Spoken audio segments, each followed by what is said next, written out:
sur le plan socio-économique. La fermeture par le Nigeria, depuis le mois d'août 2019, de ses frontières avec tous ses voisins dans le Bénin, est source de préoccupation. Évidemment, notre pays, champion de la libre circulation des personnes et des biens, salué et célébré comme tel par la Commission de la Communauté économique des États de l'Afrique de l'Ouest, CEDEAO, ne saurait s'accommoder d'une telle situation nuisible aux activités de plusieurs de nos opérateurs économiques. C'est pourquoi mon gouvernement ne ménage aucun effort, ni en direction des autorités nigérianes, ni en direction des organismes sous-régionaux, pour un retour à la normale.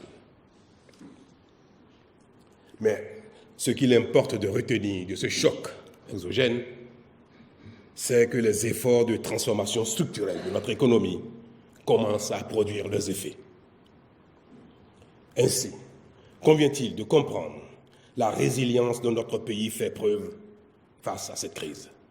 Au niveau du sous-secteur des enseignements maternels et primaires, le programme des cantines scolaires, l'initiation à l'informatique et l'introduction de l'anglais aux primaires ont de plus en plus des résultats tangibles.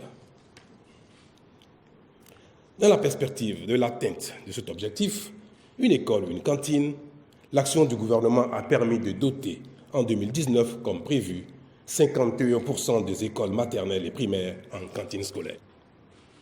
Ce faisant, le programme permet à plus de 800 000 enfants dans plus de 4 000 écoles de disposer d'un repas chaud par jour. Il s'agit là de performances jamais atteintes auparavant dans notre pays et qui concourent à l'éradication de la faim en milieu scolaire. Pour y arriver, la dotation budgétaire accordée au fonctionnement des cantines scolaires, qui était de 1 milliard de francs CFA en moyenne annuelle jusqu'en 2017, est passée à 14 milliards de francs CFA en 2019 et pour 2020, une allocation de 15 milliards de francs CFA est prévue. Plus de performance, c'est ce qui a caractérisé notre agriculture au cours de l'année qui s'achève. C'est un motif de satisfaction de relever qu'au cours de la campagne 2018-2019, notre pays est devenu le premier producteur de coton en Afrique avec près de 700 000 tonnes de coton graine.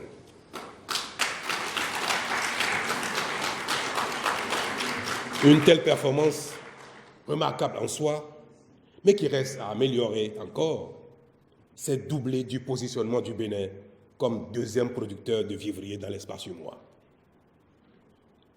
Cela ne s'est pas fait sans le soutien de l'État qui a financé sur ressources intérieures les plans de développement des filières riz, maïs, manioc, anacarde, ananas, viande, lait et œufs de consommation, ainsi que des aménagements hydro-agricoles.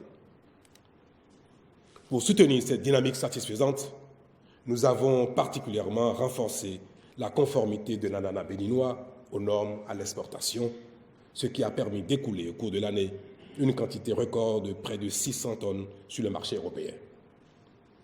Nul doute que ces chiffres seront améliorés les années à venir. S'agissant tout particulièrement du port de Cotonou, la mise en œuvre de la gestion déléguée permet déjà, moins de 2 ans après, de moderniser ses pratiques et équipements, d'augmenter ses capacités et de le rendre plus compétitif, toute chose qui améliore ses rendements. Le trafic global cumulé import-export s'établira à près de 11 millions de tonnes en 2019 contre 9,4 millions en 2017. C'est une progression de 15% du trafic.